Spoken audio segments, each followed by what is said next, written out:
They're bringing their brooms in Dallas because it's a mess. Well, not really, but it seems that way because that's what happens when you're on the brink of elimination. Plus, the Miami Heat said, oh, no. The road to the finals comes through South Beach, not TD Bank Garden in Boston. My man J.J. Redick was there. I saw him. You know I was there. And now we're here. It's Monday, y'all. The week is over. That means it's time for First Take. Let's go. Dallas is trying to avoid a 3-0 series deficit. Your best players, they have to set the tone and have one of those games. Dallas's aggressiveness is really impressive tonight. Luka Magic on full display here. Stephen Curry once again going into his bag. A good game 3, and we've got it. The third quarter again. The difference for the Warriors. That's all she wrote. One win away from the NBA Finals. Good day. What's going on, everybody? Welcome into First Take. Hope you had a fabulous weekend. I'm Molly Karam. That is JJ Redick. And clearly, Stephen A. missed us already because I thought it was going to be like 4 months before we saw you. And here you are back in the building. It's Boston. And so that's only a 30-minute flight. So if I have an opportunity to be in New York or Boston, where do you think I'm going to choose to be? I never It's not know like with I you. flew here from South Beach. Let's be clear. JJ, how we doing? I'm good. I also was in Boston for Yes, you Game were. 3. Yes, you were. Had a nice time. With the little one. Ran into Stephen A. Oh, at fun. the train station, That's right. and he met my 7-year-old Nas. That's right. Nice. Beautiful That's fun. Beautiful kid, because you know Stevie A love the kids. He sure I love does. it. I love it. He I sure love it. does. All right, guys, let's get to it because we have a lot of ground to cover today. The Warriors sitting pretty, 1 win away from returning to the NBA Finals for the 6th time in 8 seasons after seizing a 3-0 series lead over the Mavs in the West Finals. Teams that take a 3-0 series lead have an all-time series record of 146-0. The Warriors continue to dominate in the third quarter. Golden State was led by Steph Curry's 31-point effort. Curry has already scored 30-plus points 7 times this postseason. Good company. Michael Jordan and LeBron James are the only players with that many 30-point games in a single postseason at age 35 or older. MJ and LeBron both won Finals MVP the seasons they did that. Steph, talk to me. Y'all know I hear everything. That's not the motivation, though. The motivation is the fact that we're back on the stage with the opportunity to chase a finals appearance again after 2 years of hiatus. And like I said, being back with our core, but with a new cast of characters, that's an opportunity to do something special. So I don't need any extra motivation. Stephen A., thus far, has this series revealed more to you about Golden State or the Mavs? It's revealed more to me about the Dallas Mavs than it has about the Golden State Warriors. We kind of know who they are. I mean, they've proven that. We've seen the elevation of a Jordan Poole. Andrew Wiggins deserves a lot of credit, which I'm sure you'll get into. I'll leave that to you, J.J. Redick. But I got to tell you, you walk away thinking about the Dallas Mavs. Now, I would remind everybody that last night, Luka Doncic dropped 40. I would remind y'all that in this series, he's averaging about 40 on 50% shooting. Reggie Bullock, God bless him, won the Kareem Abdul-Jabbar Social Justice Award. Yes, they well deserved. Huge prop. If you know about his background with his family and what happened to his sister and what have you, major props to him. But he shot 0 for 10 last night, okay? And then you look at a guy like Max Kleber, he shot 0 for 5. Ladies and gentlemen, that's 0 for 15. 0 points on 0 for 15 shooting. What the hell is Luka Doncic supposed to do when your supporting cast shows up and virtually gives you nothing? And we're not talking about Jalen Brunson because he shows up and he gives you what he's got. Mad respect to him. Spencer Dinwiddie has shown up over the last couple of games, and he's giving you something as well. But you can't have two guys that are getting a chunk of minutes. In Reggie Bullock's case, he played 39 minutes and 58 seconds last night. That's 40 minutes. You got Kleber that played 24 minutes and 41 seconds. 0 for 15 shooting. That's really what, to me, has been exposed about the Dallas Mavericks. When their supporting cast shows up, usually in Dallas, them brothers will run you out of the building. They can beat anybody, as they showed the Phoenix Suns on the road in Game 7 when they were up by as many as 46. But when they don't show up, It's very, very glaring. And I think that's what we've seen in this series and specifically last night, which is why the Warriors have their broomsticks ready to come out. And they're about to sweep the Dallas Mavericks, unless, of course, Dallas Mavericks, these guys decide to show up for one game and show some pride and stuff like that, which I do not put past them. But this series is over, whether it's 4 or 5, it's over. Yeah. I'm going to agree with Stephen A. here. This is the version of the Warriors that I think we all expected. Going into this series, we thought they were the better team. They've shown that they're the better team. Right. And this has revealed to me how much the Mavs need a rim protector. When they beat the Phoenix Suns in 7 games, the Phoenix Suns are a team that largely operates in the mid-range. They're bottom 5 in the league in free throw attempts, which means they're not getting to the basket. They're bottom 5 in the league in three-point attempts, which means they're not getting to the basket to create three-point opportunities like the Mavs do time and time again. Right now, the Warriors are averaging 50 points a game in the paint.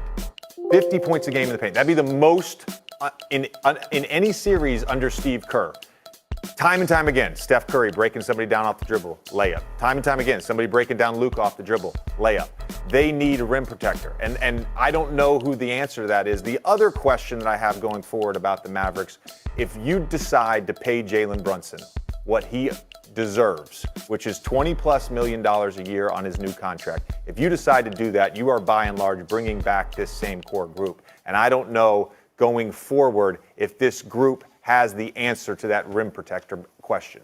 Well, I would say this to you, not that they qualify in terms of what you're talking about as it pertains to rim protection, but the Phoenix Suns did go out and get Biyombo and, JaVale McGee.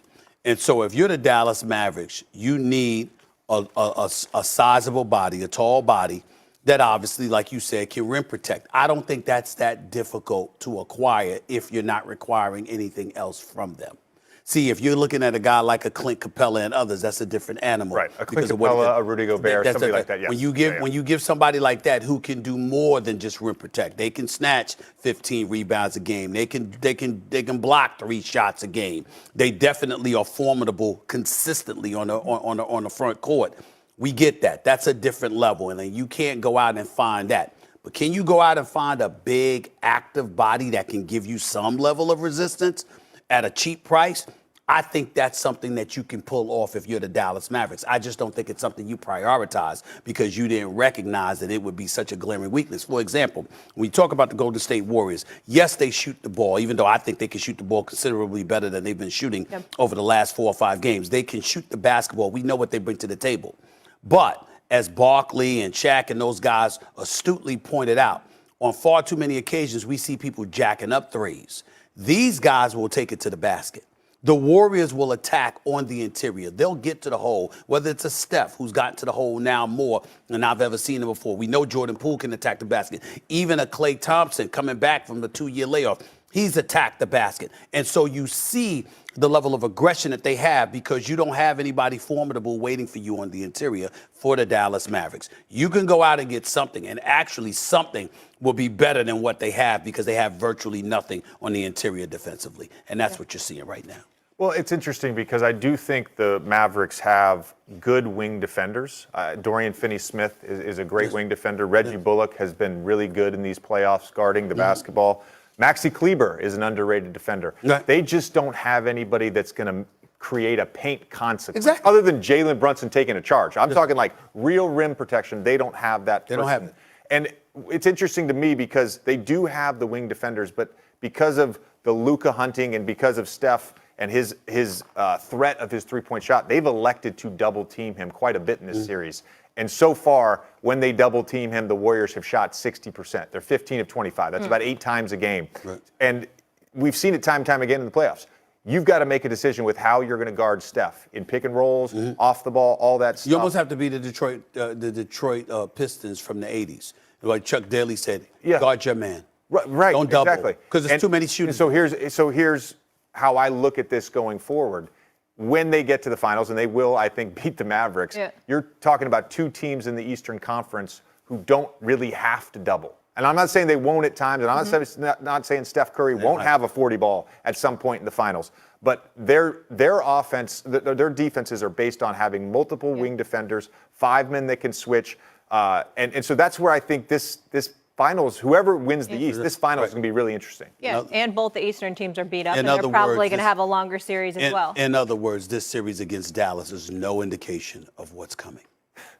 No indication. You know who else Golden State has? Andrew Wiggins just posterizing Luka last night. The dunk with Wiggins driving past Bullock before levitating and throwing it down over Doncic. Almost didn't count after the refs called an offensive foul on Wiggins, but they overturned the call after a replay review. Luka, what do you think about that dunk? That was impressive, I'm not going to lie. I saw the video again, I was like, oof. That was pretty incredible, and I wish I had those bunnies. Okay, better Warriors playoff dunk. Is it Wiggins or Baron Davis on AK-47 in the 2007 playoffs? I was distracted a little bit there by Luka's watch. That was It's nice. Nice yellow gold royal oak. Yes. Yeah, it's nice. It's nice. Very nice. I was staring at the watch too. It's nice. Yeah, I mean, I'm sure you were. He I'm meant sure I to really put his was. left I'm sure arm you up. were. He meant to put his left arm But up. I was trying to stay focused. Look, Wiggins dunking over Luka is not. I mean, it's an amazing dunk, and it took me out of my seat. Oh my gosh, that was awesome. But Baron Davis's dunk against AK-47 against Karolinko. Karolinko was a great defender. I mean, Yes, he's he one of was. the few guys that would have those 5-5-5-5 games where he would have 5 blocks, 5 steals. The moment at home at Oracle, 8 seed versus 1 seed. Guard, undersized, dunking against a guy who was 6'9", 6'10", with a long wingspan. I think the moment for the Baron Davis dunk was more significant and more memorable. It was probably a better dunk, more impressive dunk. I agree with you. There's no argument here. I mean, if you look at back then, I mean, you had, if I recall, you had a situation where obviously they were the 8th seed. Utah was a higher seed. I'm just looking at Karolinko, and you are absolutely right. He was definitely a big-time defender. We all knew this. He was considerably taller. And on top of it all, you had Baron Davis attacking the rim. And I love how you got Steven Jackson just wiping off his shoulders at the end, So I love all of that. Just as big-time as this dunk was, and it was against Luka, who will never be accused of having hops. We know that Luka's got many, many things in his arsenal. Hops ain't one of them. That's not his strength, okay? And so Andrew Wiggins, being just as tall, if not taller, having some athleticism, definitely I think that I can understand how people will look at it, but Baron Davis's dunk was definitely better. Not to mention the fact, I will say this though, I will say this. Wiggins has been incredibly impressive. Yeah. This is a guy that I once thought they could have given away for a bag of cookies because he didn't do anything. He's just too demure, too quiet, went along to get along, had the quietest 18, 19, 20 points per game you'd ever see. I thought that about him. That changed this year. The first part of the year when he ultimately earned himself as an all-star, the all-star nod, and the way that he has played during these playoffs. If you look at Andre Iguodala, and what your expectations are of him when he is healthy, look at what Wiggins is doing. Look at what he's doing on the defensive side of the ball. Not to mention he's burying perimeter shots, including three-pointers when given the opportunity to do so. He's long, he's athletic, and he's been going after it. And it's like the Steph, the Clay, the Draymond, the Jordan Poole mentality. It sort of infused something in him where you're seeing something a little bit different from a personality perspective in terms of his assertiveness. And he's really stepped up. I've been very, very impressed with Andrew Wiggins, and he can be a difference in terms of their championship aspirations because of who they're going to go against next. I think that what's so interesting about this is sort of the narrative around a player and what expectations as a number 1 pick can do to a player, what the wrong role can do around the narrative of a player. Andrew Wiggins, to me, is in the perfect situation right now. As a number 1 option, playing on bad Minnesota teams, that wasn't the right role for him. I go back to 2019 summer when Kevin Durant clearly going to leave the Warriors. The Warriors being able to facilitate a sign and trade. They overpaid for D'Angelo Russell. They gave him the max, but they paid him $30 million a year so that they could cash that chip in at some point. And Wiggins was the guy that they ultimately ended up getting, and he has been a perfect fit for them. Spot up threes as a cutter, so valuable. How many times this year have we seen after timeout plays where he is the screener for Steph Curry? Knowing that 2 guys are going to run at Steph, he slips right to the rim for a layup. And, of course, his defense and his rebounding has been really good in the playoffs as well. I just think on this team, He doesn't have to be the guy. That's not who he is, but he's so valuable as that third or fourth guy, as a big wing. And I'm really happy for him that he's been able to change the narrative around his career. Well, I'm happy for him as well, but let's be clear. He earned it. He earned changing that narrative just like he earned the initial narrative there was out about him. You see, a lot of times people walk around or people try to treat other individuals like they've been victimized by somebody else. No, you were victimized by yourself. You were a number one pick. You were in Minnesota. You were a bit demure. You were a bit passive. You weren't nearly as aggressive. You certainly didn't embrace the responsibility that comes along with being a number one overall pick in terms of being the face of a franchise, taking the bull by the horn and being aggressive about it. Okay, so that was what his situation was. He goes to Golden State. More specific role is required from him. He's got leaders around him. Everybody is not made of an ilk. That's not a crime. He did nothing wrong. I'm simply saying that there's an expectation that comes with being a number one overall pick. So some of the criticisms or the skepticism that was thrown out there about Andrew Wiggins, he had earned that. And now this year, he has shown that he has earned all the praise he is receiving because we get an opportunity to look at him in a different light because he is showing a level of productivity and assertiveness that we were looking for from him years ago. So I'm going to disagree with that to a point, just because the productivity is not there from who he was in Minnesota. I mean, you're looking at numbers. I'm looking at moments. No, let me explain that for a second. So in Minnesota, he's a 20-plus per game scorer. He's a high-volume shot creator. He's inefficient. And I think that's where some of the narrative that we're talking about is created. You know, he wasn't a generational, transcendent player. Okay. Doesn't mean he's not valuable. Correct. And is not a star in a different role, Correct. which has what he has been with the Warriors. So should he have been an all-star this year? Probably in a normal year where the Western Conference is healthier, he probably doesn't make an all-star team, let's be honest. I don't know that he's that level of player like a Kawhi Leonard or a Paul George, right? No, but listen, hold on. Right. But in this setting, he is a star in his role as a third or fourth guy. He is not a number one. Well, we don't disagree there. We don't disagree there. But I think the way that he was playing in the first half of the season, regardless of who would have been available, I totally understand when you talk about a start as opposed to a reserve. But the way that he was playing in the first part of the season, before Clay arrived in January, the way that he was playing, I mean, Andrew Wiggins was playing lights out. He was having a spectacular earlier part of the season. We were all impressed by what we were seeing from him. Yep. Ready to talk the East? Let's do it. All right. So let's recap the Heat versus Celtics back and forth series thus far. Jimmy Butler led Miami to a Game 1 win by becoming the fifth player in NBA history with a 40-point game in each of the first three rounds of a single postseason. The Celtics bounced back in a big way in Game 2 by making 10 more three-pointers than the Heat and winning by 25 points for just their fifth time in playoff history. In Game 3, Bam Adebayo put the team on his back, leading the Heat to a win by becoming the fourth center since 1973 to lead their team in points, rebounds, assists, blocks, and steals in a playoff win. Talk about productivity. The trainer's room is busy for Game 4 of the Eastern Conference Finals as the status for many key players on both teams uncertain. Smart, Williams, Butler, Lowry, and Hero are all questionable, Jason Tatum being the only one of the bunch that is listed as probable for tonight's game. Stephen A., do you still believe the Celtics are winning the series now that Miami is up 2-1? Yes. I haven't budged from that one bit. I picked the Celtics to win this series in 7 games, and I expect them to win this series in 7 games. I think that they're the better team. That's not to throw any shade on Miami. Miami has been very impressive. We got to look at them and respect the hell out of them and what they bring to the table. Jimmy Butler is a star in this league. I was sad to see him go down and not play in the second half. But props to the Miami Heat, their culture, their coach. And Bam Adebayo stepping up the way that he did. P.J. Tucker stepping up the way that he did as well. I'm just looking at some of the guys that showed up stressed with that big-time 3 near the end of the game. Obviously, they got guys that stepped in and said, Kyle Lowry giving you nearly 30 minutes when he had a hamstring injury and goes out there and gives you nearly 30 minutes and makes his contribution. Respect is given where it's due, and the Miami Heat are to be respected. But Jason Tatum and Jaylen Brown are who they are. Marcus Smart is who he is, the reigning defensive player of the year. I thought his ankle was broke. I couldn't believe he came back. That's why I was laughing when Trae Young sat up there and tweeted, the Boston Celtics got a hell of a medical staff. That's why he said. He said something, I'm paraphrasing, something to that effect, obviously, because we didn't expect Marcus Smart to come back. But I didn't call it TD Bank Garden. I called it TD Bank Infirmary. I mean, what the hell was going on? We started the game out, okay? Robert Williams wasn't going to play. Then Kyle Lowry had to go back to the locker room because he seemed to tweak something.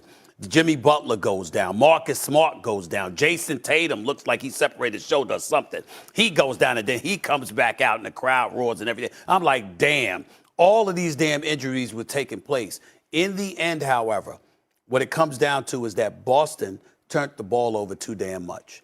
Jaylen Brown, to me, I believe Jaylen Brown is a star. Good brother, great player. He's a star in this league.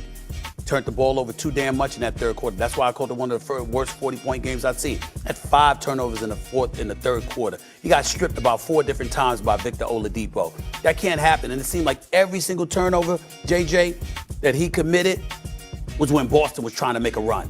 And somehow Jaylen Brown would turn the ball over, okay? And Jason Tatum had 6 turnovers. 13 turnovers with your 2 stars. That cannot happen if you're going to beat the Miami Heat. So all I'm saying is I don't believe that's going to happen too often. I think that the Boston Celtics are going to win. It's going to take 7 games, but Boston's going to go back to South Beach, and they're going to win in a Game 7. That is what I believe is going to happen. I'm going to answer the question. Was that the most physical game you've seen in the playoffs this year? It's so far. Yes. So far, yes. And I think some of that probably led to those turnovers. I still believe the Celtics are going to win this series as well. And a lot of this depends on Marcus Smart. I'm not saying Marcus Smart is the best player on the Celtics, right, but to me, he is their most important player. And that has sort of shown in this series. He missed Game 1, they lose. He comes back for Game 2, he goes for 24 and 12, they win.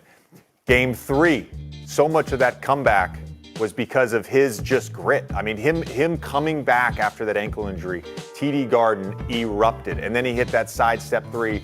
That was peak sort of playoff crowd at that moment. Yes, it was. And so much of their struggles, to me, in Game 3 was a matter of pace and a little bit too much of target hunting. Mm-hmm. Going against a box and elbow set defense for the Miami Heat is not a formula for winning basketball. The Heat sort of changed their strategy. I thought having Kyle Lowry back, his throw-ahead passes, being able to get the pace going early in the game was huge. And then, bam, just being a facilitator, slipping behind screens, playing out of the short roll, dribble handoffs. The Heat felt like they made a choice in Game 3. We're going to not try to play against the Celtics half-court defense. We do not want to go against their set half-court defense, where the Celtics, just time and time again, were going against 5 bodies. And with Jaylen Brown and Jason Tatum, I thought there were a number of times where they drove, they're being aggressive, I get it. They were driving without a plan. Mm-hmm. And so many of those turnovers were created by just getting into traffic and getting into space and not really having a plan of whether or not to shoot or draw a defender and kick. Mm-hmm. It was just being aggressive to be aggressive for that sake. Well, let me say this to you. All of that's fine, good, and dandy, and I don't disagree with anything that you said. But we're not having this conversation if Jason Tatum shows up. Jason Tatum didn't show up in Game 3. He had more turnovers than field goals. This is Jason Tatum we talk about here, okay? This is some people would say a superstar in this league. We've seen him put forth superstar performances, okay? But what we're waiting for is the level of consistency that he has robbed us of. We know what he can do, but are you going to do this on a continuous basis? I expect Jason Tatum to have a big game tonight because he was so putrid in Game 3, okay? But he's the kind of person that I have a big-time game tonight, drop over 40, and then go back to South Beach for Game 5, and all of a sudden wet the bed again. Come back for Game 6, have a big game, and then it's up in the air what's going to happen for Game 7. He's got to put forth a level of consistency, and both him and Jaylen Brown have got to stop turning the damn ball over. It's really that simple. You talk about everything that you're saying. I don't disagree with a word of it.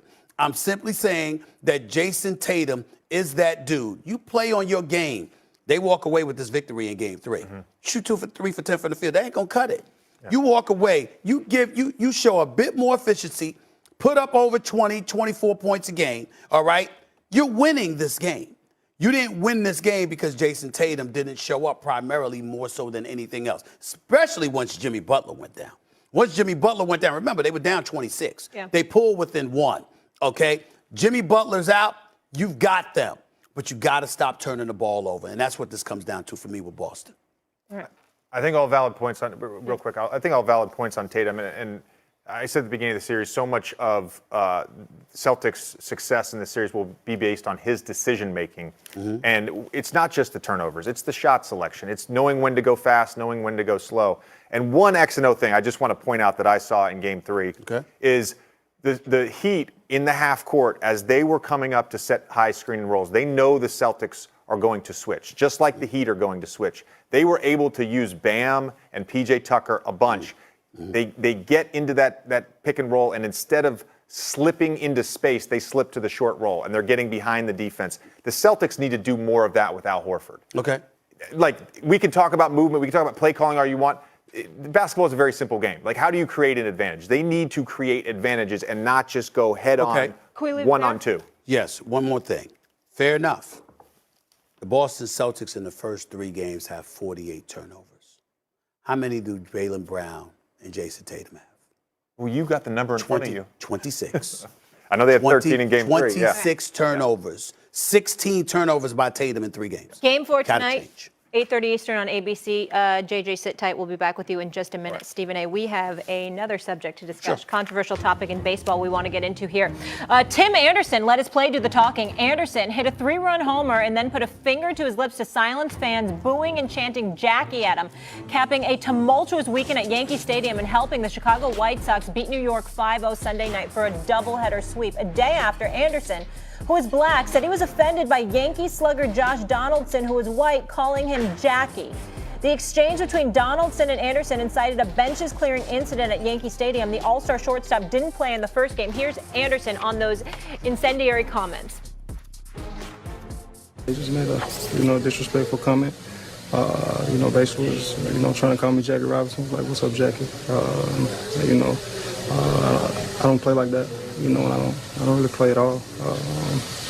I wasn't really, bothering nobody today. But he made a comment, and it was disrespectful, and I don't think it was called for. You call it disrespectful. Tony just said it was racist. Is that accurate? Yeah. Same along that same line. Yeah. All right. So first inning, I called him Jackie. So let me give you a little context of that. 2019, he came out with an interview, said that he's the new Jackie Robinson of baseball. He's going to bring back fun for the game, right? And 2019, when I played for Atlanta, we actually joked about that on the game.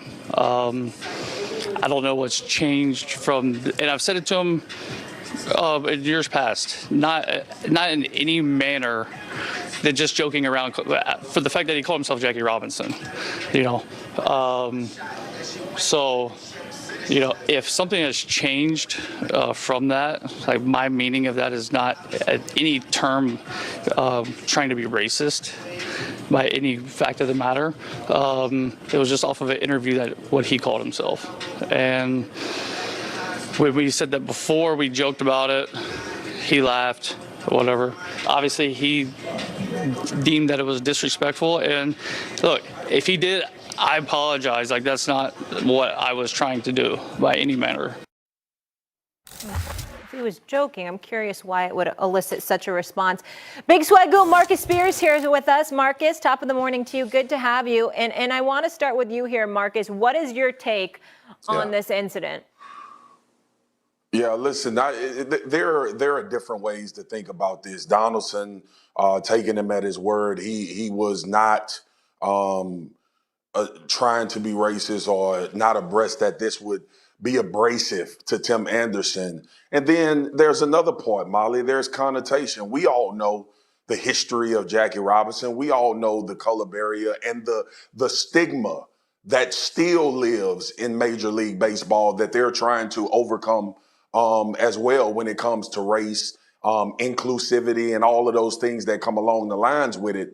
I don't want to try to decipher between what Donaldson meant. I just want to give him potentially why this would send the type of reaction from Tim Anderson that it would.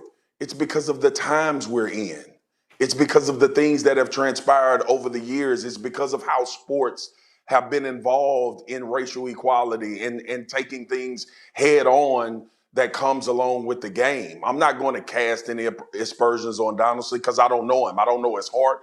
I don't know what he actually meant, but I know He talked about Tim Anderson referring to himself as Jackie Robinson. We've had a long history of having to explain how black people can refer to themselves as opposed to somebody of another race. That comes into question in this particular situation as well. The part that I think sends the wrong message, the part that of why we're talking about this on First Take and wrapping up so I can let Stephen A. take the mic on this. I'm not a sensitive guy, right? Like, I'm one of those dudes, and Stephen A. knows this. He's my big bro, and we talk about this all the time. I just want to know where you stand. And I've said this to you as well, Molly Q. I just want to know where you stand on it. All right. So I know how to deal with you. I know what place to put you in. I understand the type of relationship or non-relationship that we will have. Donaldson has a responsibility to understand what calling Tim Anderson, Jackie Robinson, whether he called himself that or not, brings a type of connotation that can be misconstrued or viewed as being racist or viewed as trying to bring something up during a time when Jackie Robinson broke the color barrier of all of the things that he was going to. I don't know which one he was trying to level into. I think I have to take him at face value when he says that he was referring to a 2019 interview when Tim Anderson referred to himself as Jackie. But ultimately, the connotation that comes along with that is something that Donaldson has to understand, and he has to understand why that would elicit that type of reaction from Tim Anderson. And watching this story and listening to it, there are more incidences where guys are not fond of Donaldson in this league. I don't know if it has a racist connotation, but he doesn't seem to be an ultimately well-liked guy throughout Major League Baseball and in certain locker rooms and in certain rooms. Subjects like this, I love embracing on this show. Particular incidents like this annoy the living hell out of me. Because Tim Anderson is somebody I'm incredibly fond of. Major League Baseball players, as of May of this year, 7.2% of Major League Baseball players were black. We understand that. We understand there's a paucity of African Americans in the sport.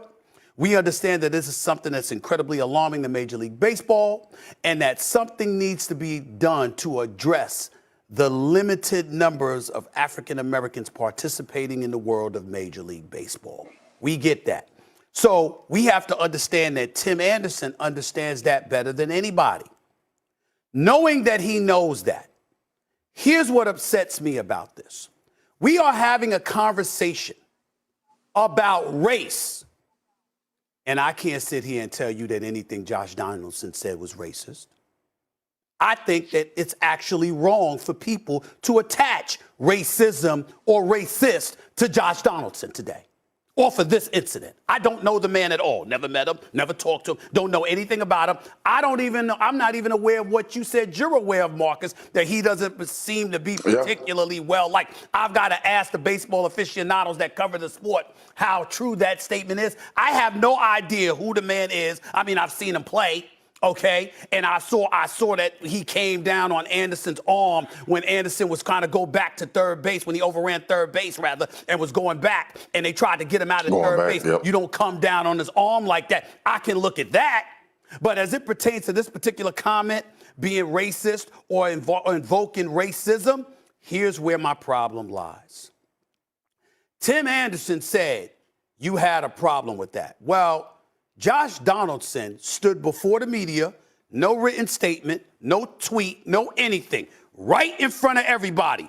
Report, no statement issued and he disappeared and you couldn't find him looking for him. No, right in front of the media. He said, let me give you the history.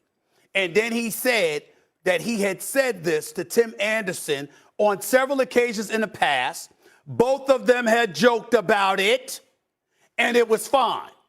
So if that's true, how come Tim Anderson hasn't talked about that? See, what I'm saying to you is this. We have to be fair. Because if you're Tim Anderson and you're addressing this subject, well, address what he said. Did he call you that before? Were you two joking about it? Did you say that in the Sports Illustrated article? Was that where this bred from? And if that is the case, Were you offended by it then? Because he's saying, no, it was understood. Because why? Jackie Robinson integrated the sport of Major League Baseball, 1947. Jackie Robinson stood tall and high as an African-American that wanted to make sure he integrated the sport and assisted greatly in that. We all know what Jackie Robinson stands for. And Tim Anderson, looking at the paucity of African-Americans participating in the sport of Major League Baseball, he wants to take that position. So guess what? Did he mind being called that? We don't know.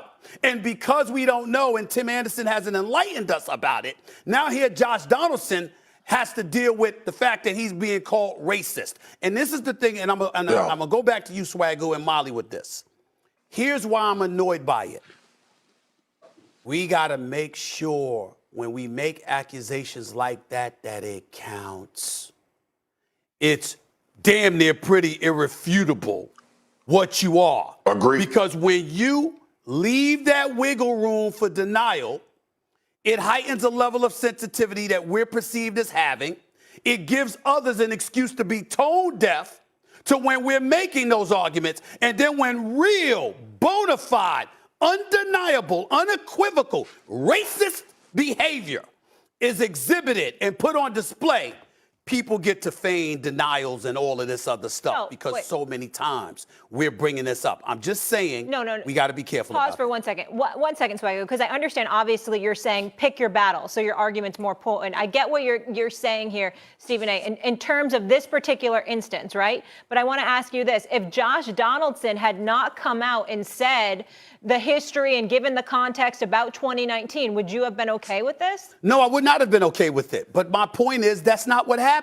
I'm addressing what actually happened. What actually happened is that this is something he said he had been saying to Tim Anderson, and Tim Anderson took no offense at. So now if this is the first time, now listen, if he had said this and that was the first time that ever happened, I'm uncomfortable with it. I don't like it. It does seem to have racial overtones, sure. But when he explained that this is what he had been saying, and Tim Anderson hasn't addressed that, now I'm in no position to call Josh Donaldson out about this. No, that's fair, but we have to hear from Tim Anderson. But we did. But again, after hearing Mr. Because why was he so upset by it? Why was he so upset this time is my point. Go ahead, Marcus. Molly, that's why I made it a point to say I'm not trying to determine Donaldson hard or what he was leading to. But I also can see why the connotation would be there. Stephen A., you make a great point.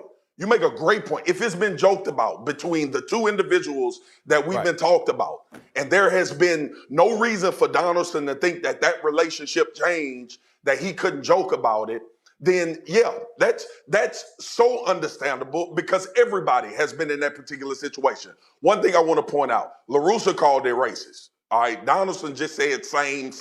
So he wasn't the first one to come out and respond to it and put that connotation on it. And then when Tim Anderson said same, when the reporter asked about the question, therein you and I align in a certain aspect of this conversation, S.A., and that line is, I thought this was cool.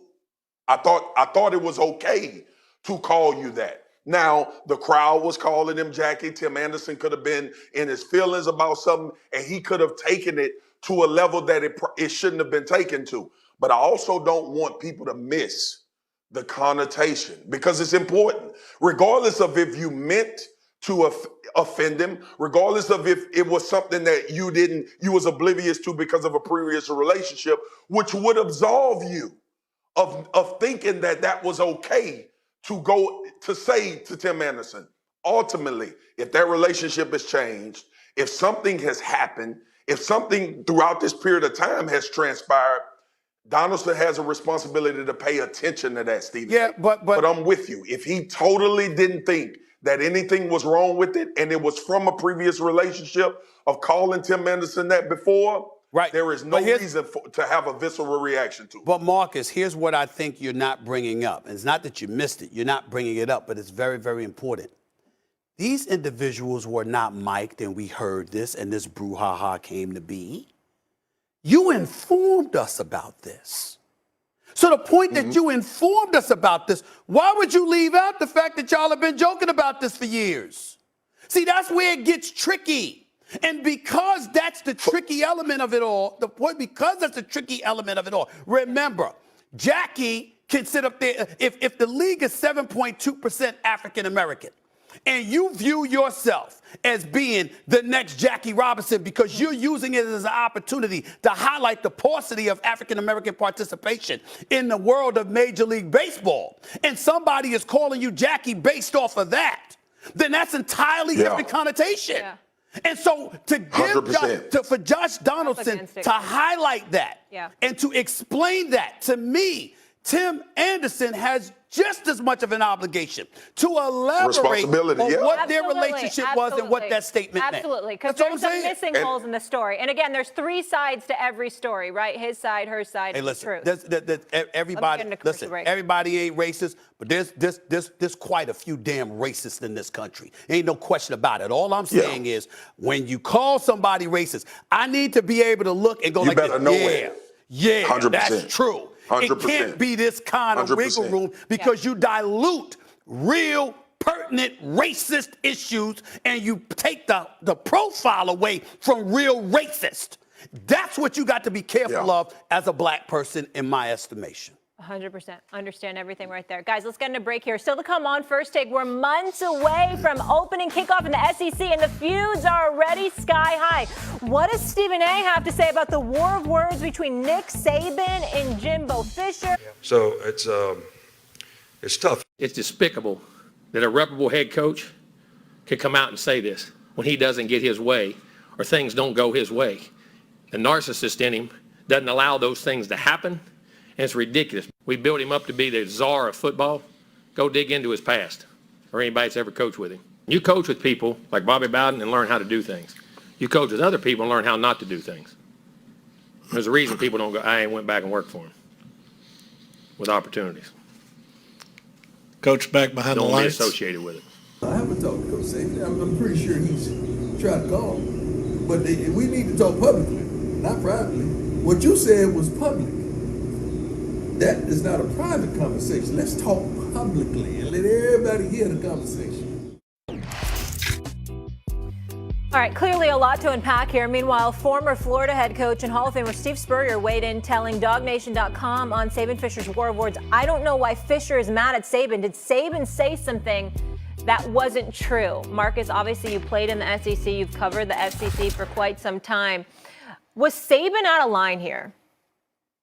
Hell yeah, he was out of line. And first, everybody knows my affinity for Nick Saban and Jimbo Fisher. Got a tremendous amount of respect and love for both of those gentlemen, as well as Deion Sanders, Coach Prime. So, but for Nick Saban to come out and make a statement saying Texas A&M bought every one of their players, okay, when coincidentally they ended up with the #1 recruiting class, which you've been accustomed to having for the last 15 years at the University of Alabama. This has nothing to do with jealousy or somebody wanting to be Alabama or wanting to be Nick Saban. Jimbo Fisher took it as a shot, and he should have, because what the rules allow Texas A&M to do, they use to their advantage. Now, let me explain something to the audience that's watching. Nick Saban has always been the first to the party to be able to use within the rules to create advantages, whether it be in recruiting or on the football field. That's what he's done as well as anybody else in college football, which lends itself to the tremendous amount of success that he's had. But we know what type of connotation goes along with saying a program bought players. All right, let's not have a conversation like we're oblivious to what that actually means and how that looks. If Nick Saban would have said Texas A&M had a collective, and I don't know the full definition of collective. I think it's a sum of money that you can use for NIL deals for players that you bring. If he would have explained how you can have an advantage within how the structure of college football is right now, I don't think anybody would have a problem with it. But if I say that a university bought players, what type of damn connotation y'all think that's gonna have to the public? coming from the most visible, recognizable face in college football, the guy that everybody deems as the guy that carries the torch for the game, like Jimbo Fisher said. And on the other end, prime, Coach Deion Sanders at Jackson State got Travis Hunter to come play, the number one player in the country, who plays defensive back and wide receiver, and he's going to go play with the greatest defensive back to ever play in the NFL. Why don't we mention that as being a part of the reason that he went to Jackson State, HBCU? If he got $1 million, so what? If it was within the rules and the structure of what an NIL is right now, so what? You have the same ability to do that at the University of Alabama. This was bad. And as much as it's well documented, the affinity and the love that I have for Nick Saban. It's well documented, the affinity and love that I have for Jimbo Fisher. Deion Sanders, Coach Prime, I consider a mentor, somebody that I seek a lot of wisdom from when I have the opportunity to be around him. For him to call out those two specific individuals, one who he's done Aflac commercials with, and one who he's coached with, and I was on the team that won a national championship where Jimbo Fisher played a hell of a role. He was the guy that was more prevalent in my recruiting to come to LSU. He was a big reason that I decided to go there, along with Coach Nick Saban, who's phenomenal. But this was bad by Coach Saban. And I think it was more of a ploy and a plea to his boosters to up whatever they could do within the confines and the structure of what they want to do. But this was totally tasteless. It was poor to say that they bought players. First of all, that's a whole nother lane we can go down. And the second thing is, when you come out and talk about an assistant coach who helped you get to where you are, as well as you helped him get to where he is, and then Deion Sanders, Coach Prime, who's had the type of cachet and responsibility to football in general, not to mention going back to HBCU to try to elevate the profile of that conference and put attention on those programs. It was all around bad. And I would tell Nick Saban that on a phone conversation or to his face. It was not good to say. You're not wrong, but it goes deeper than that. And that's what we're going to address right now. I love me some Nick Saban. Ain't no question about that. I've spoken to him on several occasions over the years. I gave a speech to his football program on at least 2 occasions. I revere the man, but I'm incredibly fond of Jimbo Fisher as well. And this man can coach too. And Texas A&M is a fabulous university because I've spoken there as well. It's a sensational university. Make no mistake about it. With deep pockets, they come in. Okay, Jimbo Fisher, somebody gonna get it right. I'm telling you, they're special. Nick Saban made a huge mistake naming their names. Yes, Jimbo he did. Fisher is a coach that coached under you. You had no business doing that. And you don't really want to get into an argument with primetime Deion Sanders. I mean, good luck with that one. Good luck with that. So, I mean, Nick Saban really made a mistake. Here's what I think you're missing. I think as he reflects on it, he knows he made a mistake by mentioning those 2 programs, those 2 names. Yeah. But I think also mission accomplished. Marcus Spears, Nick Saban's issue is not those programs.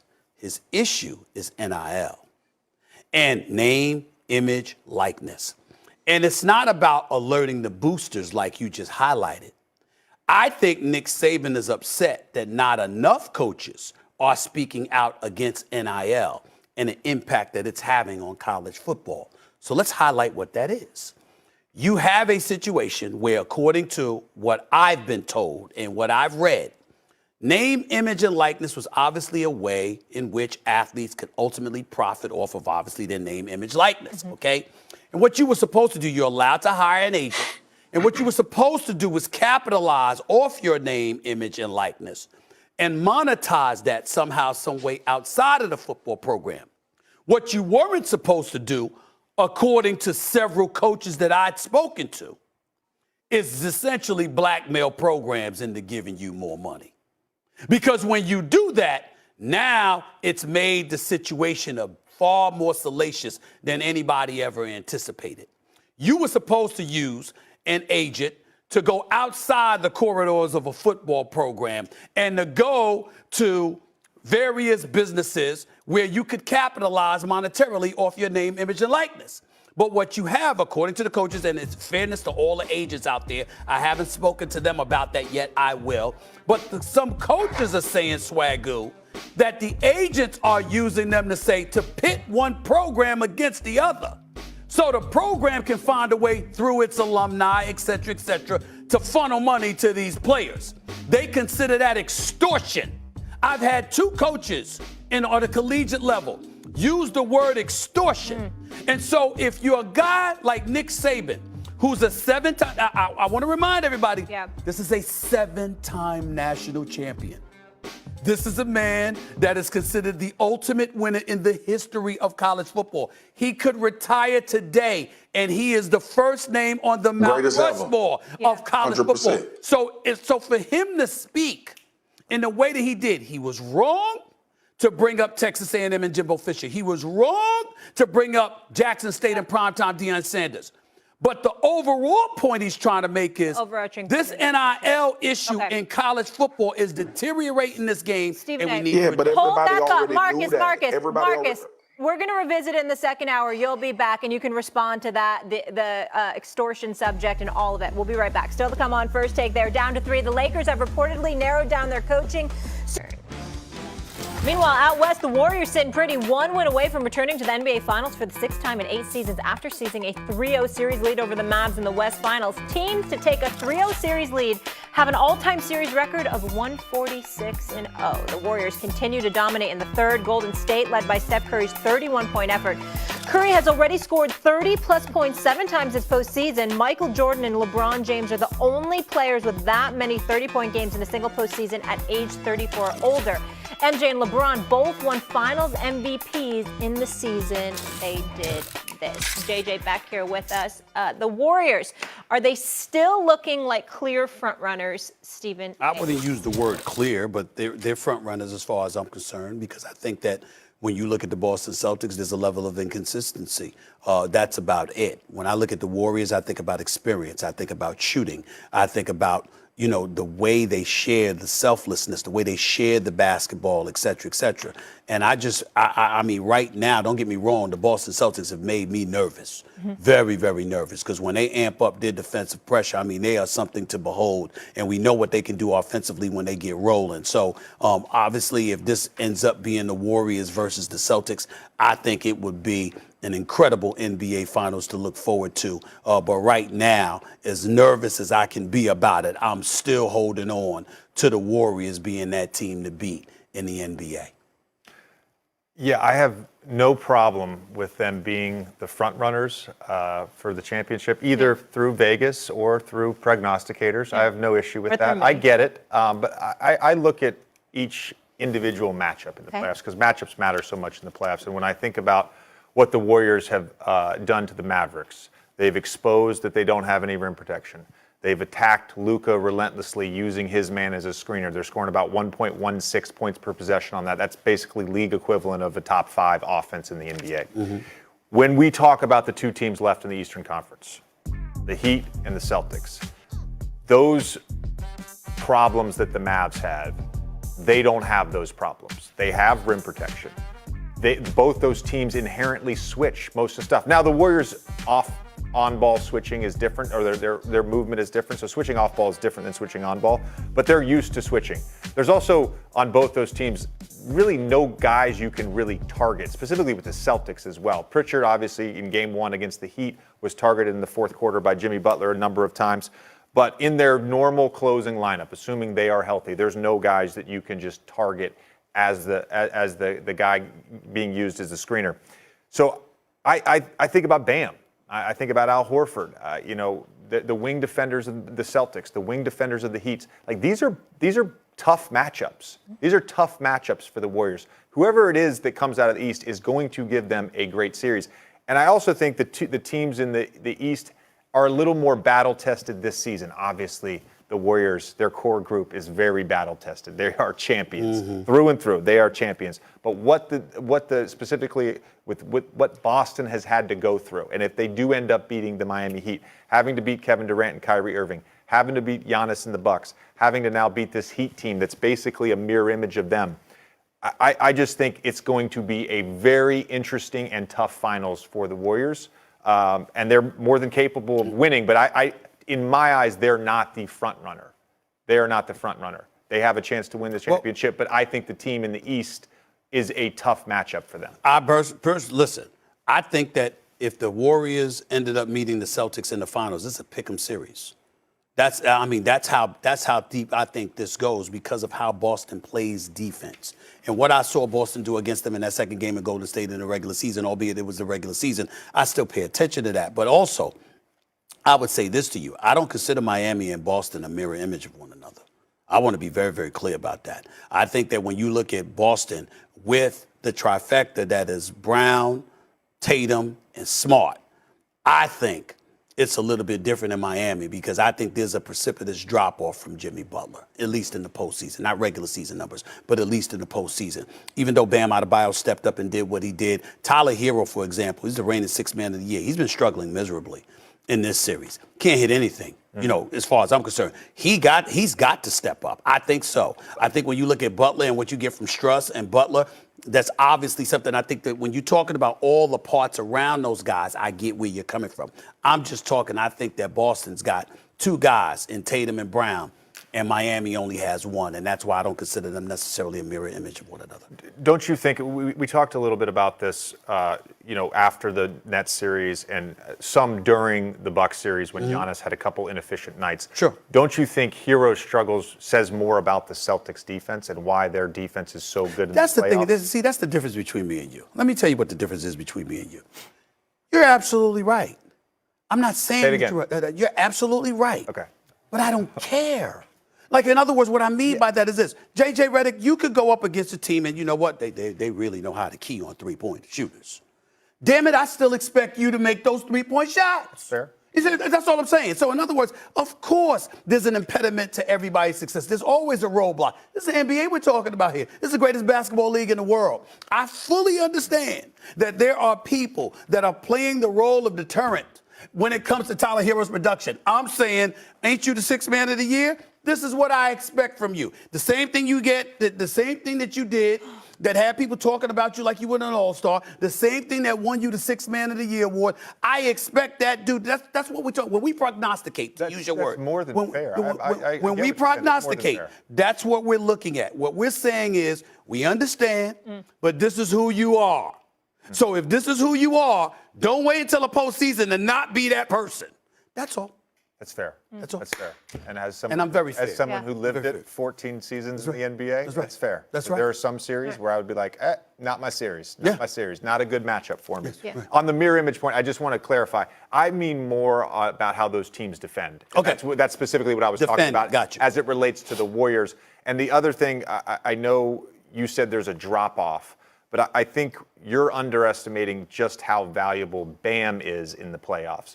And specifically against a team like the Warriors, because as we talked about in the first hour, they have absolutely killed the Mavs every time they have doubled Steph. You don't have to do that if you're the Miami Heat. You can switch. You can hedge. Right. You can play drop coverage at times. Bam can do it all. He's really the only five-man in the league who's capable of going for 19 and 10 as he averaged in the regular season and playing every coverage on defense. I get you, but that Bam Adebayo didn't show up in games 1 and 2. And even though he exploded in game 3, it was assisted by the absence of Jimmy Butler in the second half, even though he had a strong first half. I'm simply saying, based on what we've seen, you look at Jimmy Butler compared to everybody else in the postseason, it's Jimmy Butler and it's everybody else. I know what Bam can do. Are you going to do it? We'll see.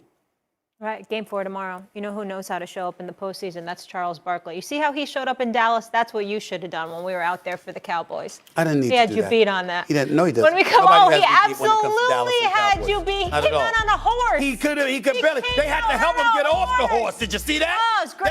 The latest on the Lake Show. University of Michigan coach Juwan Howard recently declined interest in the Lakers head coaching job, electing to remain at his alma mater, where Howard will coach his 2 sons next season, sources telling ESPN. By the way, that's so cool.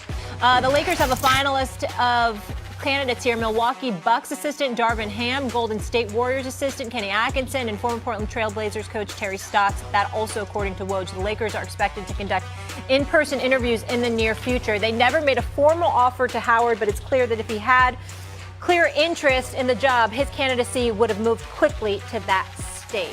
Stephen A. Yep. Do you like any of these candidates for the Lakers job? No, I do not. But it has nothing to do with any of them. All of them deserve to be head coaches in the NBA.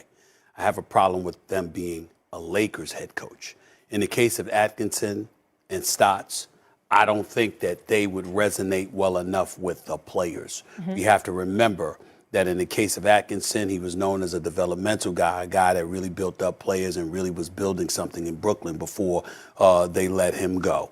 In the case of Stotts, he had 9 years in the NBA in Portland as a head coach. They got to the conference finals once, I believe, and you didn't hear anybody raving about him at all. Not to say that he doesn't know his X's and O's, but again, to me, when you're that head coach, you got to be a leader of men. You got to be somebody that's capable of galvanizing the troops and getting ready and being able to peel max effort out of them. I don't like that for the Lakers. In the case of Darvin Ham, I believe in this brother. I believe he's ready. I believe he's prepared. I think that he'll do a hell of a job. I was listening to Doris Burke this morning with Keyshawn Max and Jay Will, and she was saying as much, and I completely concur with her, along with Jalen Rose, who spoke up highly about Darvin Ham. And I know Darvin Ham myself, and I think that, he has the potential to be a great head coach in the NBA in the very near future. But I have my questions about the Lakers and what they will do when it comes to a coach. You want to give them the benefit of the doubt, because we all know how I feel about Jeannie Buss, Rob Pelinka. You got some making up to do because of some of the choices that you've made over the last couple of years or so. It's got to be a coach with cachet. You can't tell the coach when to play players. You can't tell them whether or not they can sit a player down or anything like that. It's got to be a coach that has some degree of cachet. If they have the cachet, then that's different. I don't see them giving that to a first-year coach like Darvin Ham. And that's why I'm reticent about him. I have no questions about his capabilities as a coach in terms of knowing what he's doing. And when he goes up in there, he'll have a game plan and he'll try to execute it, et cetera, et cetera. But are you, as an organization, really going to hand the reins to a guy in his first time ever being a head coach and coaching the Lakers? I'm just suspect about that. I think it needs to be an experienced coach with cachet that you can't push around. But who is that candidate right now? Me personally, I would think Doc Rivers or Mark Jackson. Okay. Or Jeff Van Gundy. And I know Jeff Van Gundy probably wouldn't take that headache. Jeff Van Gundy is living a very good life, and he's like, I ain't got time for no headaches. That's Jeff. That's what he strikes me as doing. Yeah. Doc Rivers loves L.A. If he wasn't in Philadelphia, obviously Philadelphia kept him, so they'd want compensation for his services, and I don't know if the Lakers have that to give. And in the case of Mark Jackson, I think this is a guy that I don't give a damn what people are saying. There is no excuse for a guy who did the job in Golden State that he did to not have one single head coaching job offer since he's departed from Golden State. I think that's incredibly inexcusable and alarming. I agree with that, the point about Mark Jackson. He definitely deserves another head coaching job. And we talk all the time with players about fit and how fit matters. And I think this is an example in the coaching ranks about how fit does matter. And to that point as well, timing matters. Like, I don't think this was the right time for Juwan Howard. He's getting to coach his sons. He's at his alma mater. He's going to have his choice of head coaching jobs in the NBA should he go down that route at any point in time. But you've got to choose the right one. It's got to be the right timing and the right fit. And on your points about Terry Stotts, who I think was one of the most underrated coaches during his tenure with the Trailblazers, consistently got that team to overachieve, consistently got that team to the playoffs. Kenny Atkinson did a great job building the culture there. Probably wasn't a great fit with Kevin Durant and Kyrie Irving. So that's probably not going to be a great fit with LeBron James and Russell Westbrook. You have to be able to deal with big egos and star players. The guy, look, if it's not going to be Mark Jackson, to me, I like the idea of hiring Darvin Ham. Number one, he's played in the NBA. There's a cachet that comes with that.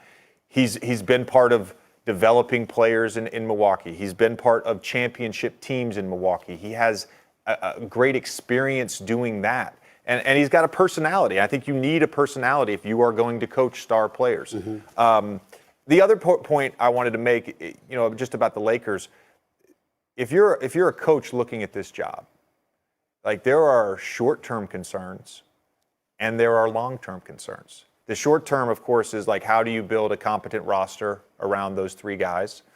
How do you figure out how to use Russ and get him to play to his strengths? How do you, look at LeBron potentially at some point having decline and not really having any young players? This is the long-term part. Not really having any young players that on the roster right now that you can develop into star players. You don't. There's not necessarily a Jordan Poole on that roster or a Kawhi Leonard when he was a young player for the Spurs, and you don't have draft picks.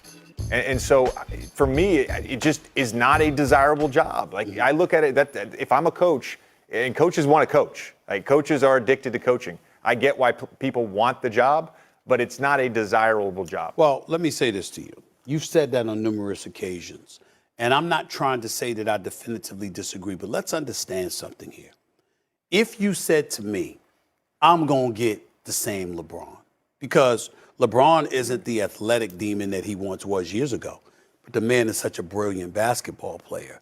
He'll find a way to give you his 25 to 30 on average per night, okay? Really, Russell Westbrook is problematic because he doesn't fit with this particular roster. But in the end, we have to start asking ourselves a question. And again, none of us are doctors or anything like that. And all we could go by is what we've seen in terms of the durability of Anthony Davis. If I'm a coach, why shouldn't I believe, JJ Redick, that if I have LeBron James and Anthony Davis healthy, then I'm a playoff team? Why shouldn't I believe that? Because I believe that if Anthony Davis is healthy, and I know that's asking a lot, please don't get me wrong, I know this. But if Anthony Davis and LeBron James are healthy, I'm in the playoffs. And if I got LeBron James in the playoffs, who knows what I could pull off because of how brilliant of a basketball player that man is. If I'm a coach, what's wrong with that? It's a great question. I'm glad you brought this up. First time I was ever on First Take, we talked about the Lakers. Keyshawn was here. We were off air, and I posed the question to you guys. Where do you see the ceiling? I don't know if you remember asking. Yeah, you see them being a 3 or 4 seed this season. I'm talking about this season. Right. And I said, I think they're going to be in the playing game. Now, obviously, because of the injuries to LeBron and Anthony Davis, they couldn't even get in the playing game. And I'm looking at the Western Conference next year. I'm looking at a rising Mavs franchise. I'm looking at a rising Memphis Grizzlies franchise. I'm looking at the Golden State Warriors, the LA Clippers if healthy, Denver if healthy, the Suns, the number 1 seed who won 64 games. A rising Minnesota team. Like, what's the ceiling for the Lakers with this roster, building around this roster, all the challenges inherent with having 3 max players and no young players? Like, what's the ceiling for this roster? Is it a 6 seed? Is it a 6 seed? There's nothing wrong with getting in the playoffs. To me, I would tell you, the ceiling is a 5th seed. I would tell you the ceiling is a 5th seed. But I would say this, and this is the part that I think that we're missing. When we watched the Los Angeles Lakers last year, what we had was a situation where the parts just didn't fit. LeBron James vouched for Russell Westbrook, pushed for him to arrive in Los Angeles, was somewhat deferential to him on far too many occasions in terms of having the ball in his hands, putting him in the decision-making position. Russell Westbrook. Russ was deferential. I thought LeBron at times was as well, because I thought because he supported him being there is what I'm saying. And you saw, even though LeBron ended up averaging 30 and LeBron was doing his thing, the reality of the situation is that the parts didn't fit and there was a lot of confusion. I don't think that happens this upcoming season. I think everybody knows who they are. And I think as a result, you're going to see LeBron James take the bull by the horn with more definitiveness than last season. And the real question for me is whether or not Anthony Davis is going to be healthy. We can't bank on that, and we understand that. That's why the market for him isn't that strong, because everybody knows that when healthy, this guy's a top 7 talent in the NBA. But unfortunately, when you look at him, you're constantly wondering whether or not he's going to be available. That's really the issue. Outside of that, it's really about the fact that Russell Westbrook he's not a match. How you going to deal with that? I think as long as you got LeBron and AD, you've got the potential to make some noise if you could count on them both being Last healthy. word here, JJ, then let's get a break. I've said this throughout the playoffs. the value of having big wings that can play both sides of the basketball. LeBron obviously is one of that when he's engaged defensively. Those guys are more valuable than ever in the NBA. I don't see any of those guys. They traded those guys away. They didn't bring back Caruso. Like, I don't see any way they get those guys on their team, and that's how you win in the playoffs. That's Yeah. You know what I hate, JJ? Top-heavy rosters. There's a roster building problem in the association right now, and it just really irks me. So to come on First Take, they were the comments that echoed throughout the college football landscape. Stephen A. responds to the significance of what Nick Saban had to say next. JJ Redick sticking around for that, and Dan Orlovsky, and it's a big day in Green Bay as the Packers begin voluntary OTAs. That bad man, but would it be a bad look if he doesn't attend? Dan is here to debate you. SA. And then bought every player on their team, made a deal for name, image, and likeness. All right, we didn't buy one player. All right, but I don't know if we're going to be able to sustain that in the future because more and more people are doing it. So it's tough. It's despicable that a reputable head coach could come out and say this when he doesn't get his way or things don't go his way.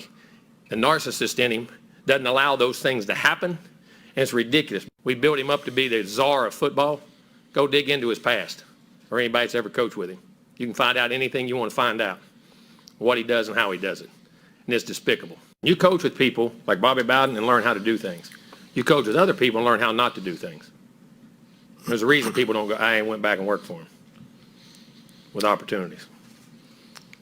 Coach back behind the lights. Don't be associated with it. Okay. Hi, Dan. Good to see you, sir. Clearly a lot to unpack here. So meanwhile, Jimbo Fisher doubled down on his defense of Texas A&M recruiting in an interview with San Antonio, Texas TV station, saying just one of the 11 early enrollees in the Aggies' #1 recruiting class has an NIL deal. And JJ's still here with us as well. Stephen A., does Nick Saban have a point? Well, I think he has a point. But let me say this. He was wrong to call out Jimbo Fisher and Deion Sanders at Jackson State. He's wrong to do that. He should never have done that. And he needed to apologize. And I totally agree with Primetime in terms of if you're going to say something publicly, then, make the call and apologize or do whatever you're going to do publicly as opposed to calling them for a one-on-one conversation after you threw their names out there for public consumption. So I think Nick Saban was wrong about that. But I think there's a bigger picture here that people are ignoring. And I don't know whether this is right or not, which is why I wanted JJ and Dan in on this subject here. I have no clue. I haven't really looked into this at all. You got name, image, and likeness. Clearly, I have felt over the years that players were getting screwed over, and there needed to be some level of compensation that was thrown in the direction of college athletes because college programs were getting over, by a mile in terms of that, and I thought that needed to be addressed. However, when you listen to college coaches talk about this subject now, what they're telling me, guys, is this. You have agents involved since they're now allowed to have agents. And what you were supposed to do was go outside the corridors of the football program and to use your name, image, and likeness to monetize your brand, per se, for lack of a better phrase, to go out there and to make money for yourself, via promotion, marketing, et cetera, with various businesses that might support a program. And instead, what you're seeing is agents approaching programs, telling programs you need to take care of this player on this level, because if you don't, then we got this other program for him to come to. And that essentially programs are being extorted. Now, you got a lot of people who don't want to hear that from any kind of college football program, considering the money that they've made off of these athletes and the monies that athletes have been deprived of making all of these decades. However, my question to both of you is, if that is indeed the case, which sounds like that's what it is coming from Nick Saban. Nick Saban doesn't seem to me to be somebody focused on a program, which is why it was so egregious for him to mention program. It seemed to me like he has a problem with the NIL issue and how it's compromised college programs. And if it's compromised college programs, guys, I'm just deducing from a logical perspective. I'm just deducing that Nick Saban is saying what he said because other programs are not speaking out about the NIL effect on college football in the manner that he deems necessary. That's what I peeled from it. The floor is y'all's. Yeah, Stephen A., I agree with a lot of what you said. I think the final point is the big one. What Nick Saban said, there's a lot of truth to it. The reality is the NIL has decreased his advantage a little bit.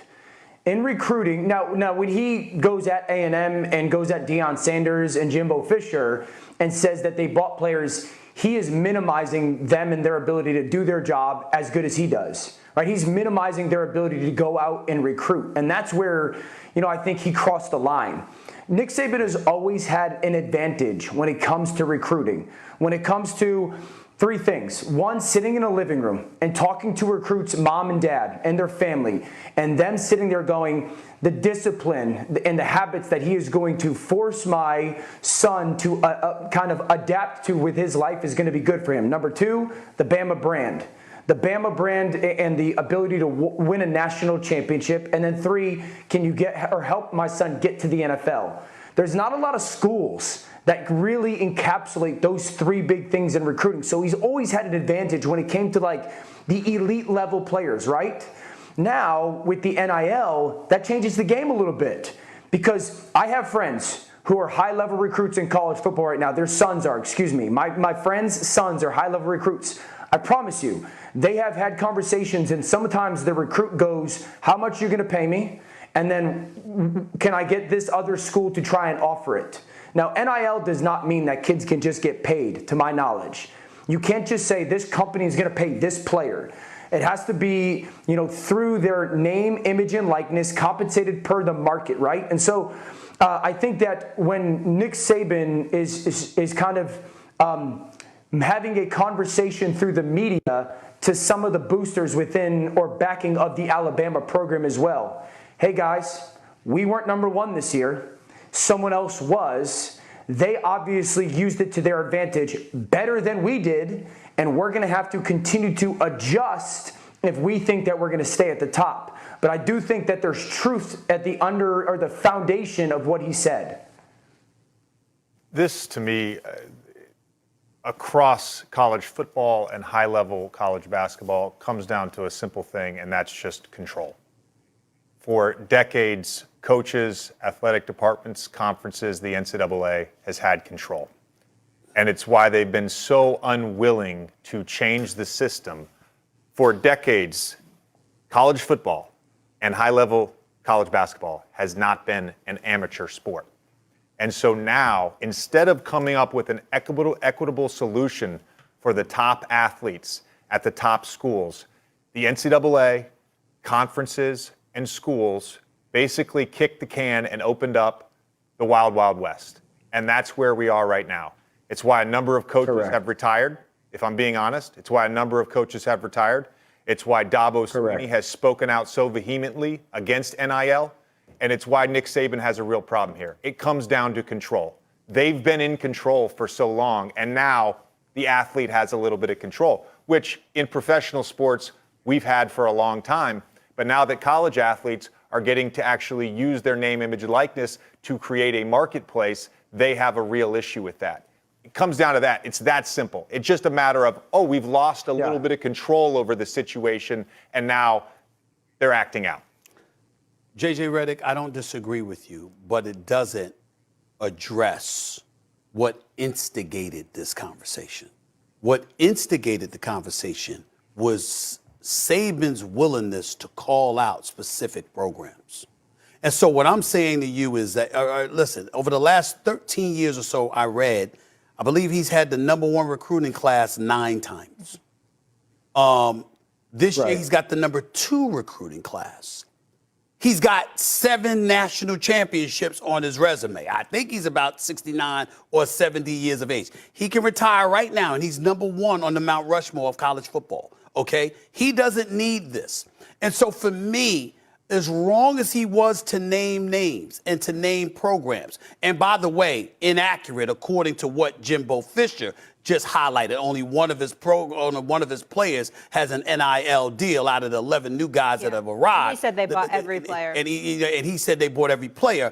Let's understand he was inaccurate. It was wrong, and it was egregious for Nick Saban to say that about Jimbo Fisher and the Texas A&M program and primetime Deion Sanders in the Jackson State program. The point, however, that I want addressed by you guys is for him to say this and for other college coaches to say they're being extorted, I know you're talking about control, JJ, and I get that part. But to me, why would Nick Saban mention another program? Could it be because he feels that they're not as, vehemently against what's transpiring as he would like? What's the explanation, guys? That's what I'm looking for, because I don't know. I honestly don't know. Let's say we had, look, there's going to be regulations at some point. Right now we're in the opening innings of this. I do believe the NCAA and the conferences and the schools will figure out a way to make the NIL stuff more regulated. Let's go back to prior to NIL and say, let's come up with an equitable solution. If you are a player at Alabama or you are a Duke basketball player, let's come up with an equitable solution, because these programs are making a lot of money. They're appearing on television. There's numerous conferences now that have their own television deals. The problem is that coaches' salaries have continued to rise. Athletic departments have continued to grow. Athletic department salaries have continued to grow. They've just been unwilling to share the pot. So there was probably some other solution to this. I'm not smart enough to get to that. So this is basically the NCAA saying, you know what, you guys handle it. We're going to do NIL. Let's let the players just have at it. And we're seeing the effects of that. In terms of extortion, Stephen, extorted for what? Money? Well-earned money? I don't know. Like money that they deserve? I don't have. What's the issue here? Yeah, I agree. Yeah, I think it's two things that are, again, Nick Saban. There's only a handful of programs in college football that have so many bullet points or so many boxes checked that they have a distinct advantage in comparison to everybody else. Alabama sits at the very top of that list. Ohio State is one. USC is one. Clemson has become one. Miami used to be one. When those coaches used to walk into your school, as JJ, you know it, as a basketball, when Duke walked in, it was different than I'm sure other schools walked in, because it was Duke. And now this has given a lot more people, the NIL has given a lot more of the programs the seat at the table to have the opportunity to get these recruits. I also think, let's be honest, I agree wholeheartedly, JJ, that for a long time athletes have deserved some form of payment because of the generated revenue that they're getting. It's also, as we know, a very different world and dangerous world when 18, 19, 20-year-old kids have access to that much money and living in a college atmosphere. And I think Coach Saban is hinting towards that as well. Let me close this out by saying this. We all know that you've had predominantly white institutions, particularly in college football. They've been making money hands over foot over the last few decades at the hands of a vast majority of African-American athletes. And now that is changing, because if you have an opportunity to dictate your own future, where you go, and the profit off of your name, image, and likeness, that goes back to what you're saying, JJ, in terms of the diminished level of control that these programs are having now that they didn't have to deal with in the past. We have to get in a break. That's inescapable. This will to be continued, because there's more to get into. But I could argue that this helps college basketball, because now players don't necessarily have to go to the league right away if they can